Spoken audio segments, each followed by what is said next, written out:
wasn't going to record this, but look at all these statues of John Cena. Hey, it's Mothy. The people asked for it, so let's play a maximal content playthrough of Dark Souls 3.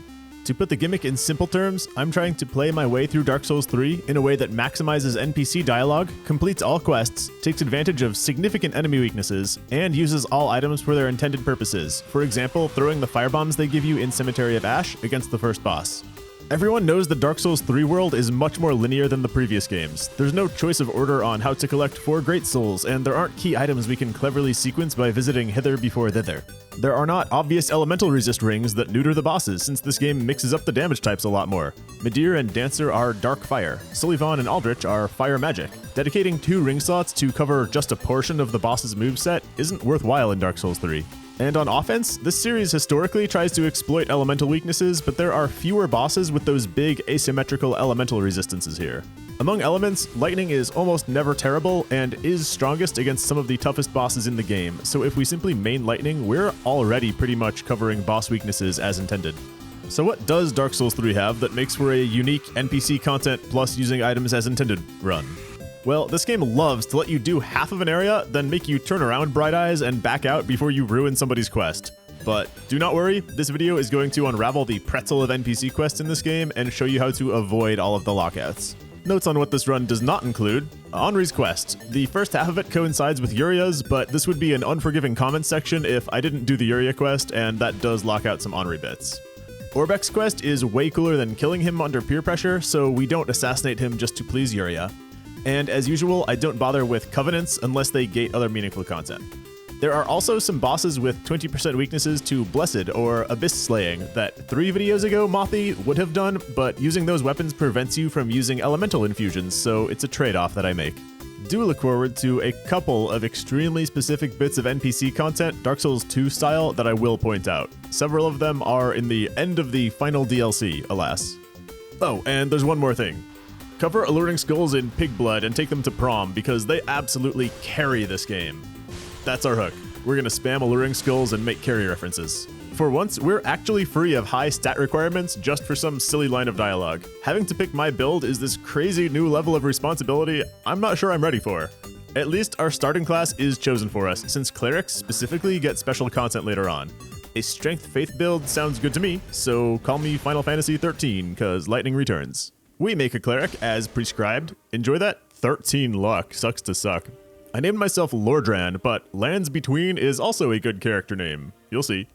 Burial gifts kind of stink in Dark Souls 3. Black Firebomb has utility against the first boss, but this is the least opinionated that starting gifts have been so far in the series. Cemetery of Ash doesn't have much to say. Grab firebombs, then bring them to the first boss, Yudex Gundyr. He has a lightning weakness we're not capable of pressing yet, and a bleed vulnerability that our starting class cannot punish but others could. But the firebombs are a nice ranged tool to help close out the scary phase 2 and close out the tutorial. At Firelink Shrine, meet a whole cast of characters like the intro to a 90s sitcom. It takes a lot to make a stew. Ludless there, and Hawkwood too. The Firekeeper adds the spice. Andre's smithing makes it nice, and you've got... Uh-oh, the madman with a blade is also here. He's tough this early, but we have to kill Swordmaster now to open him up as a summon for Vort. Now start the game for real for real.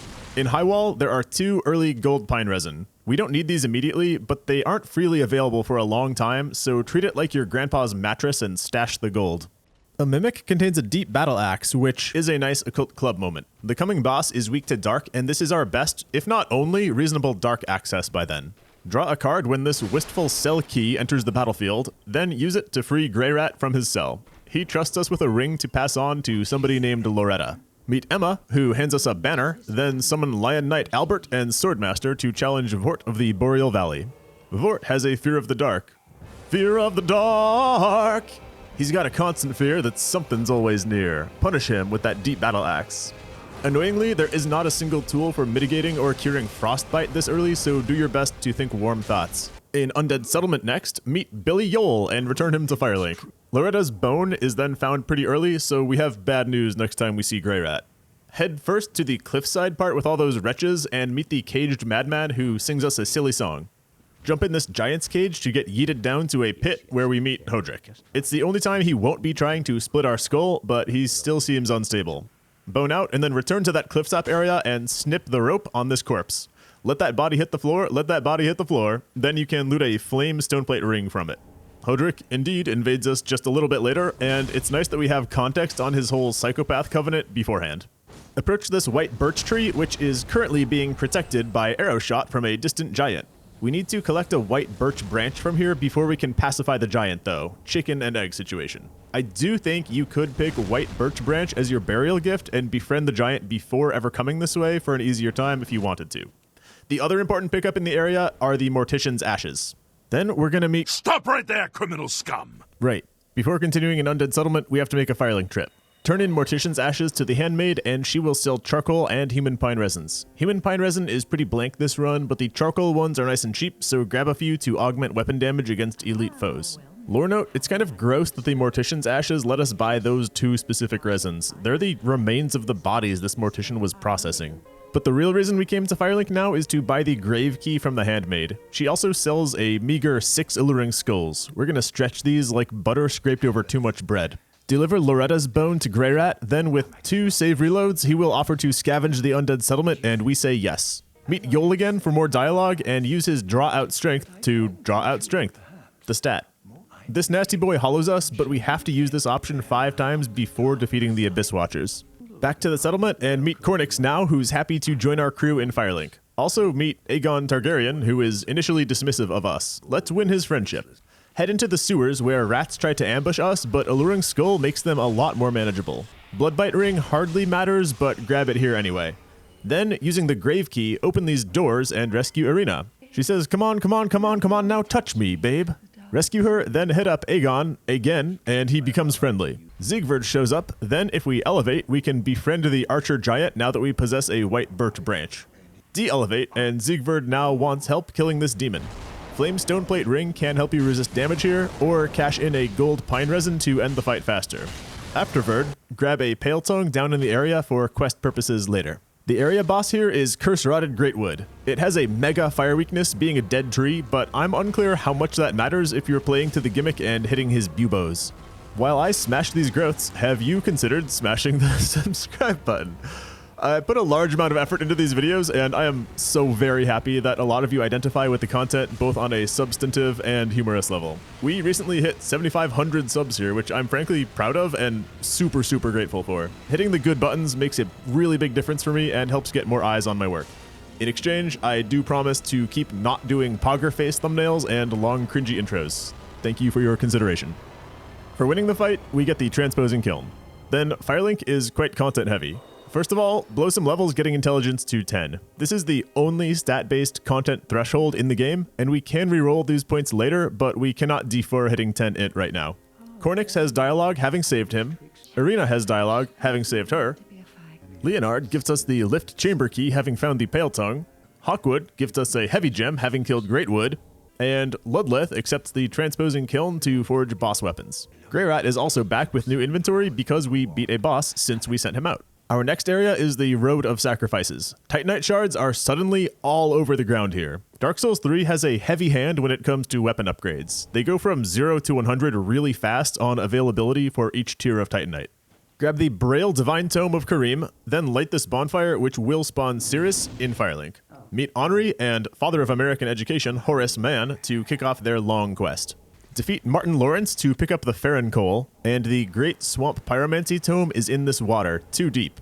Just try to keep up above in your head instead of going under. A giant enemy crab is playing defense, but that's no problem for someone with alluring skulls. Ember Up and Yellowfinger Hazel invades here too. Sadly, there's no mobility ring for deep water in this game, so make like Whitney's Mill Tank and roll out. While we're embered, don't miss this purple invasion sign for Hodrick either.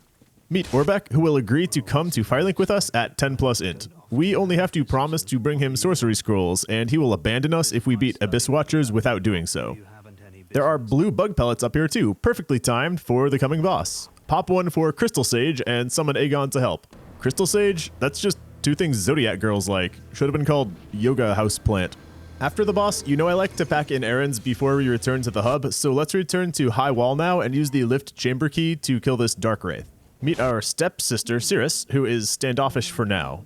Great Swamp Tome goes to Cornix, Braille Divine Tome goes to Irina. Also, because I've drawn out strength 5 times now from Billy Yole, that's moving up, but he's moving out. Yuria replaces him. This uptown girl tries to get us to kill Orbeck, but we're not going to assassinate him just because she said to. She does sell us a Londor Braille Divine Tome. Buy that and hold on to it for quite a while. Finally, buy Dried Finger from the Handmaid for a very strange reason later on.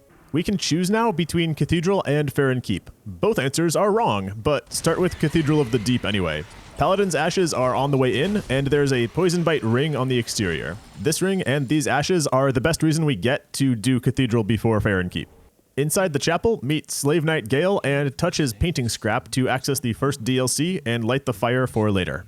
Okay, Cathedral. Accumulated firebombs are well spent against these leechy fellows on the exterior, and there's a crystal lizard that you'll find to be a surmountable challenge now. It's a nice reminder to go back and fight that one in the Cemetery of Ash if you couldn't earlier. A Mimi drops the Deep Braille Divine Tome, which is another forbidden book we're going to hold on to for a minute. And Longfinger Kirk invades you on the ground floor of the cathedral if you're embered. Meet Siegfried again, who tips us off about some treasure he found across this bridge. Neat! But when we try to cross, he unmasks as Patches and drops the bridge on us. This is why we started as a cleric. Patches has unique cleric dialogue here, and he calls us a rotten nun as he traps us. Stop right there, criminal scum! We can't get Sirris' summon sign for deacons without splitting up our trip, and this is as fine a time as any to go. Turn in the Paladin's ashes to the Handmaid, which gets her selling purple moss clumps just in time for the poison swamps. Grab several. Poison bite ring goes on, and we head into the poisonous swamps of Farron Keep. There's a lot of important treasure to collect here. The Sage's Scroll is by the bodies of these mushroom people, and the Golden Scroll is in this little cave. The Sage's Coal is guarded by this Dark Wraith. Hazel invades here again too, I guess. But to unblock Cathedral, what we really need are the Dream Chaser's ashes up the ladder by the old Wolf Covenant dog. Then... Stop right there, criminal scum! We cannot complete Farron Keep either because that would ruin Orbeck and Sirris content. But we can now go back and finish up Cathedral if we stop by Firelink first. Hand in the Dream Chaser's ashes. These ones get special dialogue. Choose to tell the Handmaid where we found them when asked. Save reload, and Sirris is now willing to cooperate after that delivery. Those ashes also stock black bug pellet, so buy a couple for help against dark bosses. Farron Coal goes to Andre, and Sage's Coal goes to Andre while we're making deliveries. Now hosier it and take me to church. This time, do the Rafters segment and drop down to re-encounter Patches on Gary Larson's The Far Side. He pretends not to know us at first, but if we kiss him like this, and if he whispers like that, it was lost long ago, but it's all coming back. He opens up as a vendor and will travel to Firelink, but starting right now, he sells us our heart's content of alluring skills. Fill on up. Continue to Rosaria's room, where we collect Kirk's set and meet Rosaria, but... Stop right there, criminal scum! Offering her Pale Tongues will ruin Sirris' questline. Let's just do Deacons of the Deep. We have summon signs for Anri, Horus, and now Sirris, but the game only allows bringing 2 of them. Missed content, right? No, because we bought that Dried Finger earlier. This is a multiplayer item that makes player invasions happen more frequently and allows 2 invaders at once. But turning it on also increases the friendly phantom limit from 2 to 3. So activate Dried Finger mode and summon all 3 phantoms to fight Deacons of the Deep. 3 phantoms already should make this boss easy, but we can do even better. Alluring skulls draw the attention of every trash deacon, leaving us free to absolutely persecute the boss deacon. And Black Bug Pellet helps us ignore the dark damage in Phase 2 as well. After this fight, the deacons drop Small Doll, which unlocks Irithyll for later. Save your souls from this fight. There's a giant amount of content now, but we have to pay for it, like an EA game. Spend 20k on the Handmaid's Tower key. Use that key, grab the Firekeeper's soul, then realize we got locked in by Patches. He again has unique cleric dialogue if you're a male, but he also has female dialogue, so that's what I got right here.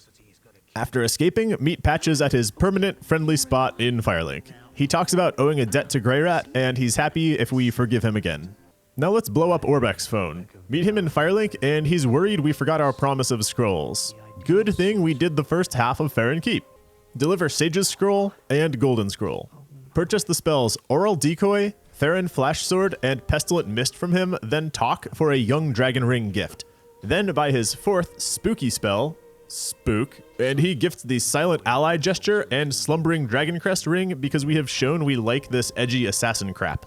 Last, we can gift the Firekeeper soul to the Soul Firekeeper, and she gains the ability to cure our dark sigil that's making us look shriveled.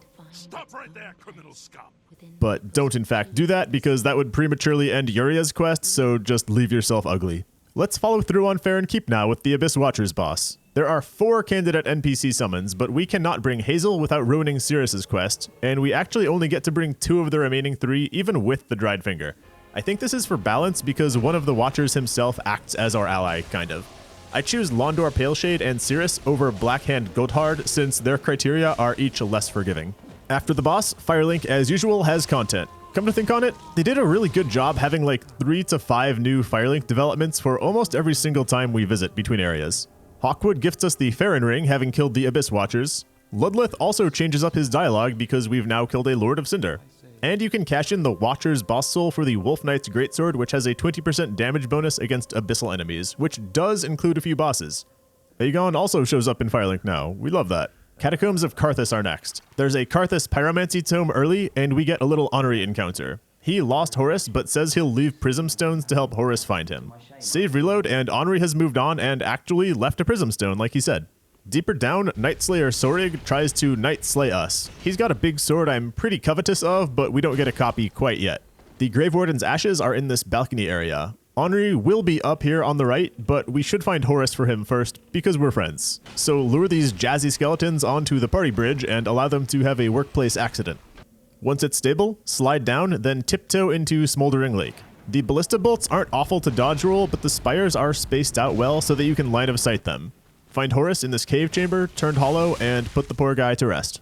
Grab the first Demon Ruins bonfire for convenience, but Stop right there, criminal scum! we need to catch a falling boss and put it in our pocket, save it for a rainy day. I.e., don't kill old Demon King yet. Back in Catacombs, meet Anri in his second location and report that we have seen Horus and his quest advances. Then fight Wolnir. The Grave Warden Pyromancy Tome is in his arena.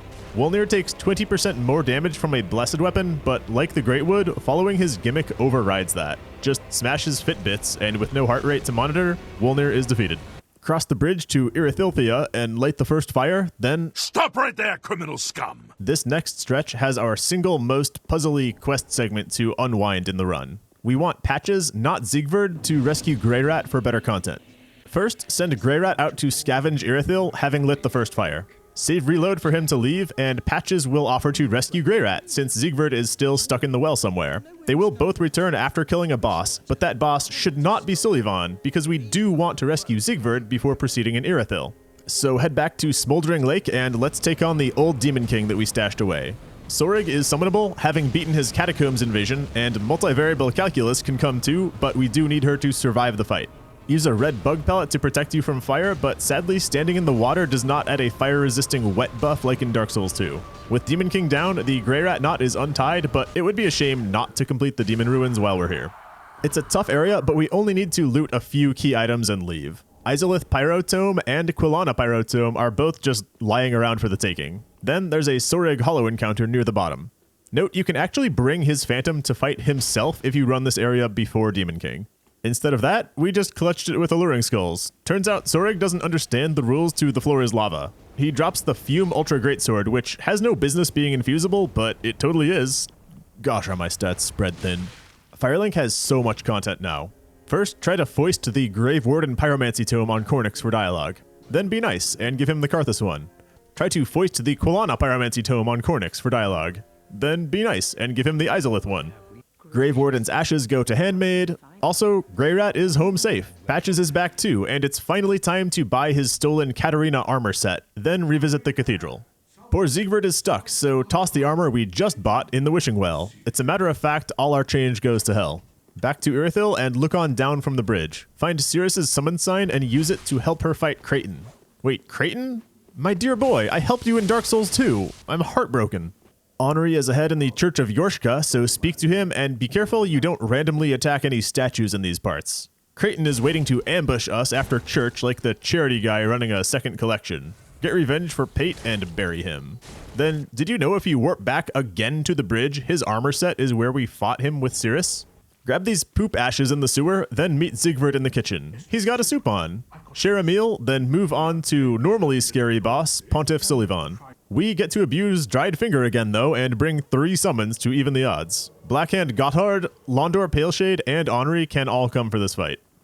This is one fight where thrust damage is meaningfully better than other physical types, but with 3 friendly phantoms, min-maxing doesn't matter too much. Short Firelink trip this time. Sirris is here because we helped her on the bridge, then deliver the excrement-covered ashes to the handmaid. This one is actually kind of important because we want blooming purple moss clumps. Yuria tells us the microwave dinged and our spouse is hot and ready, and we're done here. We actually have a choice now between Anor Londo or Irithyll Dungeon, and I don't think the game gives us a strong reason to do one over the other. This free will Dark Souls 3 is giving us, it's not comfortable. So here's a weak reason to do one over the other. Aldrich can be neutered with the Vow of Silence miracle we can learn from Carla if we rescue her first from Irithyll Dungeon, so we will do Dungeon first in the Gimme Gimmes. Alva, Seeker of the Spurned, invades on this little staircase before the dungeon. He's also the Seeker of Alluring Skulls.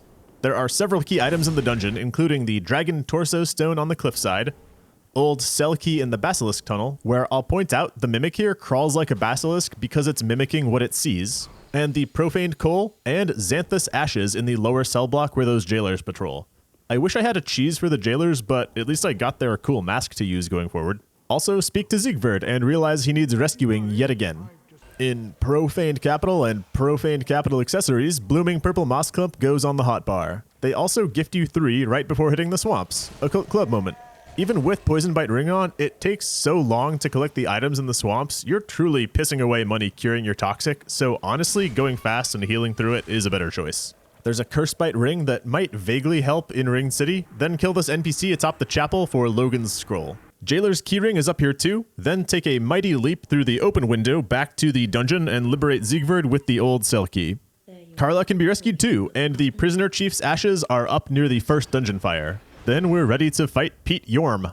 Grab a Storm Ruler, then we and Siegvard use them to play tennis with the boss. After holding L2 a few times, Siegvard's quest is done. Reload after doing his dialogue, and he turns into a set of armor. Firelink. Xanthus Ashes to Handmaid, and we can finally buy Limitless Gold Pine Resin. Prisoner Chief's Ashes 2, which unlock Pale Pine Resin. Profaned Coal to Andre, and Logan's Scroll to Orbeck. We don't need to buy out his new spells right now, but we will, and speaking from experience in Dark Souls 1, it's better if we space this out. Also, Carla is parked here for dialogue. She accepts the Quilana Pyrotome and the Grave Warden Pyrotome. Then, you have to ask twice, but she will also accept the Londor Braille Divine Tome and the Deep Braille Divine Tome. If you have 30 faith, I was still getting there, grab Vow of Silence and cast it during the next boss to keep him off of magic. Now head to Anor Londo. Easterner's Ashes are on the Archer Ramparts, then play around with the Spiral Stairs a few times. Yorshka has some nice dialogue thanks to doing Sirris' quest thus far, and we can finally attend our own wedding. The assassin greets us, we say yes to the dress, and we take on Anri's Dark Sigils. Save reload to grab Anri's sword plus the Chameleon spell out here on the Pilgrim. At the castle, nab the Giant's Coal on the way in, then head through to fight Aldrich, Devourer of Gods. There's no summon sign, but blue bug pellet takes some magic damage off of you. This is a rare boss where fire is the best element, or enter code Wolf Knight's Greatsword for an additional 20% off your order and free shipping. Then before we even get to click X on the rewards from the fight, Emma teleports us back to Highwall. Stop right there, criminal scum! Girl, that's a little over-eager. We have errands to do. In Undead Settlement, head back to the Cursed Trees Arena entrance for another Sirris sign. This time we help her kill Hodrick, whom we learn is her mad grandfather. Then in our dimension, Hodrick's set is down in the Pit of Hollows. And don't forget to visit the spot where we originally found Cornix to find Cuculus's equipment, having brought her to the old Demon King fight. More errands, Firelink Edition. Do you like shields on graves? Cause this is how you get shields on graves. Sirris has dialogue. The Giant's Coal goes to Andre, which is one of the better coal delivery dialogues. The Easterner's Ashes go to Handmaid, and Yuria says congratulations on marriage. Now we can go fight Dasher and Dancer and Prancer and Vixen. You can technically bring Swordmaster to this fight if you activate it before Vort, but that's very clearly not intended, and he's so low level he hardly helps. Like with Irithyll, light the first fire inside Lothric Castle, then flee to Firelink so we can send out Greirat. Reload, and Patches will again offer to rescue our boy. Lothric is a big area, but the key items are slowing down now. It only has a Braille Divine Tome for us. Oh, and the game very suddenly flips from 0 Titanite chunks to tons of Titanite chunks. They have decided we're worthy of another tier of weapon upgrades. Dragonslayer armor is the boss here. Aegon's final summon sign is here, and we can bring Sirris as well. This is likely our only justifiable time to use Pale Resin against a boss, so embrace the Powerade sword. Then as usual, Firelink for a chunk of content. Patches actually failed to rescue Greirat this time, but he claims he came back with a huge deal of rare treasure. Is it possible Patches betrays Greirat for treasure? The rare treasure he's talking about is a single hidden blessing for a ripoff 16k. Then that's Patches' quest done. Braille Divine Tome goes to Irina, then we've got to buy out her miracles. Reload, and the poor thing relocates to the Firekeeper Tower as a Firekeeper now. Level up with her at least once to show gratitude. For my build, there are 2 sweet Strength Faith payoff weapons available right now. The last boss soul becomes Dragonslayer Great Axe, which honestly has no business doing that much damage. And with Irina and or Aegon's quest done, travel to where we rescued her initially and find Morn's Great Hammer, which can't be infused but has a legit weapon skill. Next, Grand Archives, which is yet another of those areas that the game forces us to split up if we want all the content. Kill Yoga Houseplant for the Crystal Scroll, our 4th and final sorcery scroll. Greirat's ashes are on the exterior where we take a big jump down. It's the fact he might have died to fall damage, perhaps kick assisted, that makes me question Patches in this. Stop right there, etc., and go turn those ashes into the handmaid. She mentions how the ashes were only just alive and seems to cast suspicion on us. With this, we're finally done with Greirat's finicky quest. But we actually broke up the archives for Orbeck. Give him the Crystal Scroll now and finish buying out his spells. Then he acknowledges little old 10 intelligence us as an amazing detective / genius, and we've unlocked his summon sign for princes.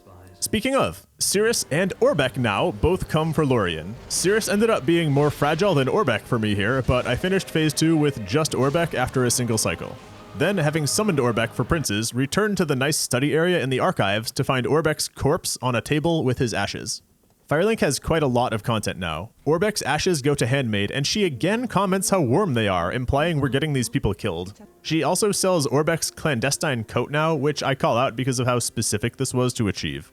Firekeeper has special dialogue having slain the 4th Lord of Cinder. Sirris's corpse is at the grave where we found Hodrick's shield earlier, and her quest is finally done, which unblocks Leonard's. So Leonard quest. Oh look, Hazel's hero's a grub. Kill for loot. Leonard wants us to join Rosaria's Fingers Covenant and give her a pale tongue. He comments how Hazel was foolish to think the Fingers are friends, which is suspicious. Reload, and Leonard has slain Rosaria, leaving the Black Eye Orb.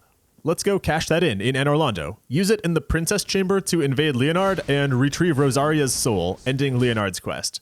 That soul could cash in for a miracle, but it's better juju to revive Rosaria with it. Then while we're here, it's a great time to reallocate stats if you want to reclaim those couple points of int we wasted on Orbeck. At this point, I tossed the Lord Ashes on their thrones thinking that it would unlock dialogue.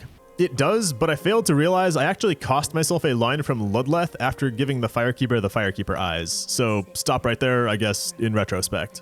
Consumed King's Garden is next. With barely any key items or NPC content, we can kinda skim. This one large knight drops Magic Stoneplate Ring, which scarcely has a use for us for the rest of the game. Then into Osiros, the Consumed King.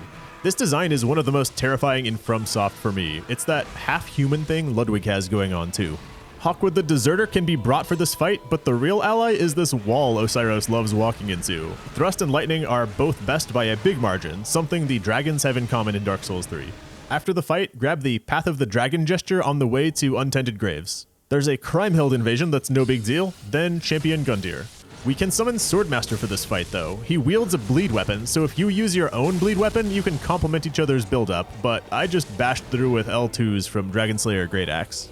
Now, we actually want a Martin Lawrence weapon against a certain boss later. They give you the Black Knight Glaive here for free, but I was blessed to obtain a Greatsword from the nearby Knights, which is the least dexy of the Black Knight weapons. Meet Shadow Handmaid in the Dark Firelink Shrine. Note that if this was our first time ever meeting the Handmaid, she'd recognize us with unique dialogue when we subsequently meet her in present-day Firelink. But this sequence break ruins so many other quests, I couldn't justify it for this video. In the twilight glow I see them, Firekeeper eyes crying in the rain. In the present day, gift the Firekeeper these eyes. The precious thing Firekeepers are not meant to have. But on whose authority? We wish for a world without fire, and the Keeper promises to be at our side for our grand betrayal of both flame and dark. The music changes now to be really poignant. The Ludleth dialogue we missed would be available now having gotten these eyes. He would say those eyes shimmer with scenes of betrayal and this age's end. In my opinion, ending this age in neither fire nor darkness, but by exiting the cycle, is the neat canonical ending to the Dark Souls trilogy. Anyway, to the dungeon, meditate, and ascend to Archdragon Peak. Plunge attack the boss for the Dragon Headstone, and nab the Ring of Steel Protection. So many Dark Souls 3 bosses do multiple elements of damage, but all of them have a physical component, so this ring makes a big difference. In the mausoleum, a summoner summons infinite amounts of these Drake Blood Knights, but killing our first one actually drops a Drake Blood Greatsword and triggers other content, so kill at least one before stopping the summoner. Gesture again for a ring too. Grab a Thunder Stoneplate ring here, which is one Stoneplate ring that will matter as an Occult Club moment just before Nameless King. Ember up in the Belfry, and Hawkwood is summonable for the tricky battle up to the peak. The Dragon Chaser's Ashes are up here, and at the very peak, Hawkwood gives us a hint by doing the Dragon Gesture. Copy him for the Twinkling Dragon Torso Stone. Head up this ladder to fight a Havel Knight. This is a tough NPC encounter, but Alluring Skulls are yet again a nice solution. Then we gotta fight Nameless King with no summon signs. Feel like this should've had one. Give yourself better odds with Thunder Stoneplate Ring and Yellow Bug Pellets. It's cool to use Lightning on the Dragon Phase 1 if you don't mind switching weapons mid-fight. Then it's time to revisit old boss arenas. Head to Osiris's bonfire and walk forward for the Drake Blood armor set, having killed that summoned knight in the mausoleum. Dragon Chaser's Ashes can go to Handmaid, then speak to Andre for Hawkwood's Sword Grass, having assembled the first 3 Dragonstones. Bring that grass to the Abyss Watchers arena, where Hawkwood wants to see which one of us is more Yakuza like a dragon. Beat him to end Hawkwood's quest. All that remains is the final boss, so... Stop right there, criminal scum! Right. DLC. This sad rotten man welcomes us to the painted world of Ariandel. There's a Great Wolf boss later, and 2 Great Wolf enemies you can defeat throughout the area, which will reduce that boss's hit points by 10% apiece. Nab the Captain's Ashes atop this Millwood Knight Tower. It's easy enough to run through, but Alluring Skulls work on these knights if you decide to fight it out. Meet Sir Wilhelm outside the chapel, then meet Sister Frida. She has special dialogue since we're on her sister Yuria's questline, and she gives us the Chadbro Chillbite ring. She just wants to listen to Dane Cook and play some GameCube. Defer on Frida though while we defer this wolf. Head down this Elden Ring root cliff to the boss at the bottom. It's a duo boss of Champions Gravetender and Great Wolf Lodge with some bonus small wolves who can be Alluring Skulled. And if you want a reason to use the magic Stoneplate ring, it's the Big Wolf's Breath Attack. Alright, onto the crow side of the DLC. These Corvian Knights, like Corvian Days, more often than not are hotter than hot, but Alluring Skull yet again carries. Meet this friendly Corvian, then fight an evil Sir Wilhelm who has decided our time here is done. Kill him for Contraption Key, then meet the painter. Occult Club moment. They give you a follower torch right before the room full of flies. Flies can plant you with bleed-building maggots, but bringing out a torch clears those away. Take a small detour for a Pyromancy Dunnel invasion above the Great Wolf Arena, then spin a gear to open up the boss room. Sister Frida, won't you tell me, does it ever get better? Can you really see the future? Or just predict the weather? Well, she predicted snow. Slave Knight Gale starts helping out in Phase 2, but until then, hit her with lightning and avoid Bing chilling. Dung Pies are helpful on Phase 2 to Toxic Ariandel. IBS stands for I be slingin' poop. After the fight, the painter in the attic starts to paint the town, take a bow, thank everybody, and the friendly Corvian gives us a Titanite slab, having reintroduced flame to the sickly painting. DLC 1 is done. The second DLC is much more compelling in terms of NPC content. Hag Vendor is right at the start, and she has some nice Dreadkeep exposition. These 2 Thorny Knights are tough as a team, but, I mean, Alluring Skull. Then we can cross over the pillar that drops through the wall to meet Lapp and kick off his quest. At Lapp's second location, he tells us about some nice treasure in the swamp. He offers to get this for us, which is very nice. Save reload or die 3 times, and his location shifts slightly to telegraph that he has something to say, and indeed, he has retrieved the treasure for us. Lapp also mentions being tired of the company of Old Humpty, referring to the hag. It's a small hint that if we go back to the hag now, she has more dialogue. This one feels like a pretty rare encounter to me. By the way, right before you have to wander through the swamp, the game gifts you a couple purple moss clumps in this house. Small comfort. Okay, it's Demon Prince time. Summon Gale and summon Lapp. This boss is why we wanted a Martin Lawrence weapon, since they deal 20% extra damage to demons, so level up our Black Knight Greatsword. Killing the poisony demon first is supposed to make Phase 2 easier, and with the strong NPC help, this fight is not so bad. Warp back to Lapp's most previous location, and there's a ground beer. This one also feels like a pretty rare, if incredibly small, bit of NPC content. Now we're in the proper ringed city. The gods should have used a coaster. Hollow Pygmy greets us. Tell him we're just pretending to serve the gods, and his dialogue is better. Lapp is on this balcony, and he fills in the details of his quest. Then, if there's a time for Cursebite Ring, it's probably helpful against these Deathblight Pygmies. At the huge staircase, beware the giant Harald Legion Knights, but the game has set it up so they can each safely be killed with plunging attacks if you think about it. At the top of the stairs, Shira, behind the door, asks us to slay the Dark Dragon Midir. Alright, we will. Alva invades in this side area off the big stairs, and Leto invades up a ladder to the left once we enter the swamp. Hey, this swamp is non-toxic for once, like delicious children's art supplies. Sadly, the invaders in Ringed City are not susceptible to alluring skulls, which almost feels like an oversight after all the invaders in the rest of the whole game have been. Meet Lapp in his next spot, where he's run away but he's running in circles, unable to find the Purging Monument. We can't help him with that. Just gotta use a white birch branch down in the swamp to impersonate humanity. And the game helpfully has a white birch tree right here if we didn't doomsday prep those branches the whole game. Prove our humanity, climb up, find the monument, and then inform Lapp. Midir attacks us on this cliffside as we try to advance further. Quick people can run through, but the game gifts a Dragon Head Great Shield with 90% fire reduction immediately beforehand if you want to relax and take it easy. Oh, there is nothing that we can do. Lapp is inside this tower, and he kicks us down a ledge, having remembered his true identity as Patches. Sadly, this one does not get special cleric dialogue. Battle our way back to him for his armor, and that's finally the end of Patches/Lapp content. Moaning Knight invades too, blah blah blah. Then Midir sets up on this land bridge, and we get to do a preview battle. After enough lightning axe strikes to the foot, he releases his grip and plummets. For some very specific dialogue now, we can make a trip back to Shira, and we're able to inform her through the door that Midir fell down, but she says we're not done with him. Let's finish the fight. Midir deals lots of physical damage with less common fire and dark attacks. Still, I found the Flame Stoneplate Ring allowed some more aggressive play. The Wolf Knight's Greatsword has a 20% damage bonus here, but thrust damage also has a significant advantage, and lightning element too, so I rummaged around for a lightning infusible, strength-heavy thrust weapon. Heavy pickaxe with lightning blade on top ended up doing pretty generous damage here. Call me Thrustin Timberlake.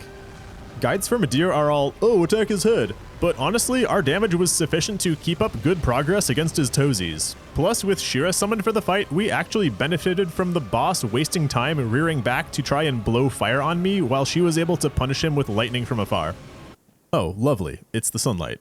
Offer a little spear ornament at this altar, then immediately betray that loser crap and fight Half-Light with the help of Patches. Not much to say for this, except consider Bloodbite Ring. Ouch. Now, we would make Shira mad if we touch Filianor, so Stop right there, criminal scum! head back to the Shira door and speak to her once more. She thanks us for killing Midir, and separately thanks us for being a Spear of the Church. I again feel like the window for visiting Shira between killing Midir and touching Filianor is so narrow that this one is some pretty uncommon NPC content. Okay, but do go touch the egg now. This is also the trigger for the Hag Merchant to die. At the end of the world, meet Pygmy King, the poor thing fleeing from a blood-hungry Gale. Then, fight the series' final boss, Slave Knight Gale. His weaknesses are pretty balanced across the board, so this fight is just about using your best strategies. I actually summoned help here to get the fight over with, because, Benjamin, frankly, I wanted to get this video out. Homeboy was a total bro and made sure to allow me to get the final hit. Cheers. Beating Gale wins us the Blood of the Dark Souls, then it's errand time. First, head to this cul-de-sac for Shira to punish us for disturbing Filianor. She does flatten pretty easily. Once more back to Shira's door, and the church is finally open with her armor set inside. Then visit the very start of Dragkeep for the old woman's ashes, and we are done with DLC 2. Briefly back to the painted world and return the Blood of the Dark Soul to the painter. She thanks us and says she'll paint a world with our name. This is why I named myself Lordran. It's not canon, but I like the cyclical idea that the Dark Souls universe might be contained within its own painting, so I had her paint the world of Dark Souls 1 itself into being here. Maybe I should have named myself Lands Between, I don't know. And with that, 99% of the game is wrapped up with a bow on it. Let's go do the final boss, Soul of Cinder. Londor, Paleshade, and Yuria can join since we completed their quest. Just make sure Yuria survives this one. Flame Stoneplate Ring is your friend, or red bug pellets. Then, with Soul of Cinder dead, we can end the game. Just grab Yuria's set by boning back now, or do that before you start Journey 2. I know we did all that work on Yuria's quest, but that's just the typical Lord of Dark ending within the cycle. Some discredit Dark Souls 3 for discarding too much of the Dark Souls 2 lore, but in my opinion, they actually respect the whole Aldia plotline of exiting the cycle of fire and darkness if we choose the End of Fire ending. Summon the Firekeeper and allow her to hold the first flame as it fades out. We go to blackness, then end on a note of hope. Ashen One, hearest thou my voice still? The flame is gone, but the world moves on. We'll see you in 6 years for Elden Ring. The world in this game is very linear, perhaps in pushback for Dark Souls 2, but the NPC quests are insanely intricate. None of them are individually awful, but they conflict with each other in ways we have not seen before. Timing Greirat, Patches, and Siegward is awkward unless doing it exactly how we did, saving up Demon King till after entering Irithyll. And a lot of people know to save Leonard till after Sirris is done, but there are some less obvious steps with Aegon and Irina and Carla. There were fewer moments that felt rare or highly specific like Dark Souls 2, but we did have a couple. Lapp dropping a Siegbrow after Demon Prince, Hag dying when you touch Filinor's egg, and Patch's cleric-specific dialogue feel like the best moments we found. Sadly, we didn't get to show the handmaid recognizing you after first meeting her in Untended Graves, but I encourage you to figure out that run in a way that isn't too disruptive. We definitely got a full dose of having to do half an area then leave to avoid locking yourself out of content. That definitely characterizes the Dark Souls 3 run. It applies to Farron Keep and the Cathedral, the Catacombs, Smoldering Lake, Irithyll, and the Grand Archives. It's mitigated by the fact that you benefit for visiting Firelink frequently to turn in Estus Shards, Undead Bone Shards, Coals, and Ashes, but it sucks that you are punished for success if you decide to soldier through an area without taking a Firelink Shrine break. There isn't a lot more to say, except that it's insane how much Alluring Skulls help against the difficult enemies in the game. AS4L. Thanks for watching all the way through. There are only 2 official Soulsborne games left to cover, and at least one of them should have some interesting decisions to make. Catch me on Twitch if you want to say hi between uploads. Otherwise, I'll see you next time. Peace out, Girl Scout.